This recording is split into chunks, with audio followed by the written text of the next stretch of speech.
La vie a commencé dans les océans, très probablement. On ne sait pas trop comment, hein, mais probablement peut-être autour de sources chaudes, profondes, des choses comme ça. Donc là, il peut y avoir des réactions chimiques qui sont à l'origine des molécules de la vie et de l'organisation de la vie.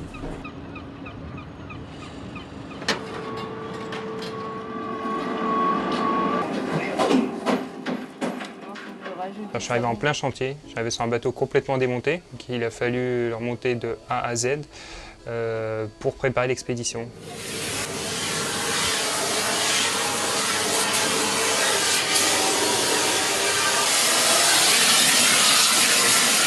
Les améliorations qu'on a fait, en fait, c'est qu'on a changé tous les groupes électrogènes pour passer à une norme nettement moins polluante. Et aussi, de par là même, essayer de moins produire de CO2.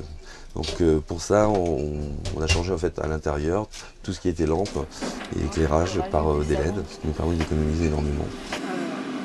Alors, le but de l'opération, raccorder l'assèchement, qui n'est pas une mince affaire. Alors, ne parlons pas de lâcher la clé parce que là, c'est foutu.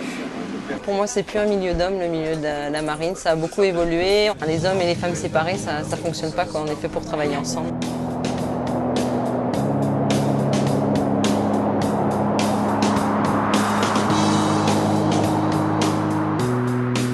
Bah, on part demain, hein, donc c'est tout prêt. Oui, moi je suis content de partir, ça va être une aventure extraordinaire. L'expédition elle va être fatigante, on va avoir des stations de mesure qui vont durer 16 heures en continu. Donc c'est vrai que ça va être éprouvant, on ne dort pas forcément toujours bien sur un bateau, avec les systèmes de quart tout le monde est décalé.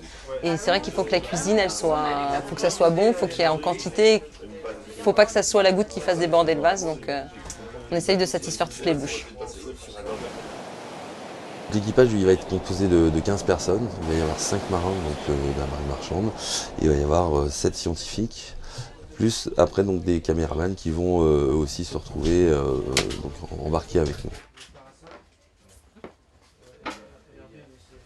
L'avantage, c'est que Tara est beaucoup moins cher, de l'ordre d'au moins 10 fois moins cher à utiliser qu'un bateau océanographique. Il y a une équipe très large, on l'a vu déjà avec Tara Arctique, internationale, des gens jeunes, des gens moins jeunes, de cultures différentes, d'horizons très différents. J'aime bien ce mélange, je ne cherche pas l'accord parfait, je cherche aussi dans une mission comme ça d'avoir des avis différents. Le quotidien de la vie sur un bateau comme ça, généralement, petit bateau, on fait 36 mètres sur 10 mètres de large, donc bien sûr tout le monde participe aux tâches ménagères et après chacun va à ses occupations. L'équipage étant en aide aux scientifiques pour tout ce qui est manœuvre de treuil. Descends à 400.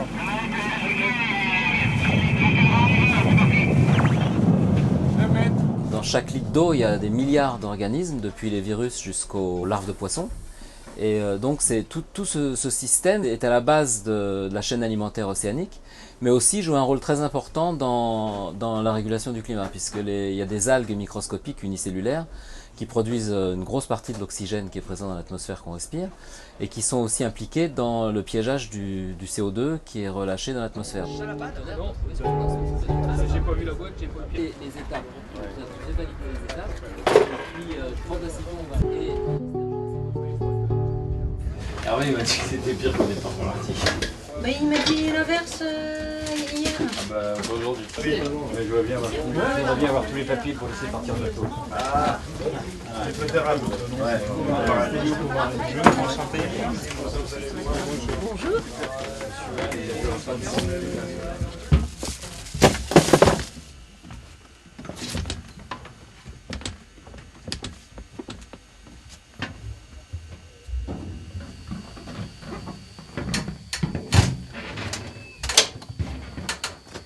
Travailler sur Tara, c'est une opportunité énorme.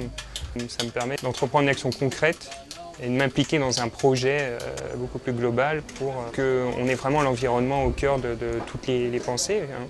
Parce que c'est clair qu'on ne peut pas continuer comme ça, on va vers des gros soucis. Il faut qu'on est tous concernés. Il faut modifier nos comportements, on a 10 ans pour le faire, il faut qu'on réduise de moitié nos émissions de gaz carbonique. Donc la mission de Tara, c'est de comprendre à quelle échéance ce réchauffement climatique va arriver. Ce qu'on connaît mal, c'est la composition globale en virus, en bactéries, en phyto et en zooplancton dans les océans, et comment cette concentration en vie change d'une zone océanique à l'autre. On ne sait pas non plus comment ces organismes vont réagir à des changements physico-chimiques de l'océan, comme par exemple des changements de pH ou des changements de salinité, des changements de température en particulier, puisqu'on sait qu'il y a un réchauffement climatique en ce moment. Est-ce que c'est plus 2 degrés d'ici la fin de ce siècle? Est-ce que c'est plus 6 degrés? Si on arrive à plus 6, si on ne modifie rien comme aujourd'hui, ça va devenir invivable sur cette planète. C'est comme si on avait de la fièvre en permanence, quoi. Donc sur le bateau lui-même, il y aura 5 scientifiques en permanence qui vont tourner. C'est-à-dire que, alors ça va dépendre des scientifiques. Certains vont rester jusqu'à 2-3 mois maximum, d'autres vont rester une semaine. Et donc il y a une rotation qui est prévue. Cette mission de 3 ans, ça va être 50 pays visités. Nous, pays riches, on a une responsabilité vis-à-vis des pays en voie de développement, vis-à-vis des pays pauvres. Nous, on va s'adapter, mais les pays pauvres, ils n'ont pas la parole. Il y a 2 milliards de gens qui vivent dans des bidonvilles, il y a 1 milliard de gens qui vivent en bordure de mer. Les changements climatiques, donc la montée des océans, on parle de 150 millions de gens qui vont devoir migrer dans les années qui viennent. À travers Tara, ce qu'on va essayer de faire aussi, c'est de montrer que ces changements vont avoir un impact grave sur ces populations. On voit tous les gens à venir, ou les journalistes, ou les scientifiques venir à bord, et tout, la presse commence à diffuser le message. On se dit là, ça s'apprête, ça va partir et on est dedans.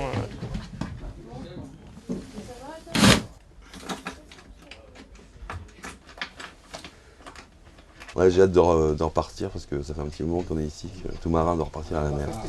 Donc, parce que samedi, quand on s'écartera, on sera assez content. Tara est très populaire parce que c'est tout le monde qui embarque. C'est un bateau qui porte des idées. C'est pas un homme ou une femme qui a un avis sur tout et qui crève l'écran. Là, c'est le bateau qui crève l'écran. Et je pense que le grand public aussi a envie d'écouter, d'avoir l'information en direct de la part des scientifiques. Et pas traduit à travers un politique, un journaliste, un VIP comme on dit. Et c'est cette mission de transparence aussi que les gens apprécient. Aujourd'hui, de parler d'aventure, d'exploration, des missions qui durent 3 ans, ça passionne les gens, ça fait rêver. La science en elle-même n'a pas de rôle dans la sauvegarde de la planète. Elle a un rôle de connaissance, d'acquisition de connaissances et d'information. Mais je ne pense pas que la solution vienne de là. Je pense que la solution, elle viendra d'un changement de société important. Ça ne veut pas dire qu'il faut abandonner notre mode de vie, mais il faut le modifier. C'est-à-dire qu'il faut arrêter de consommer à outrance.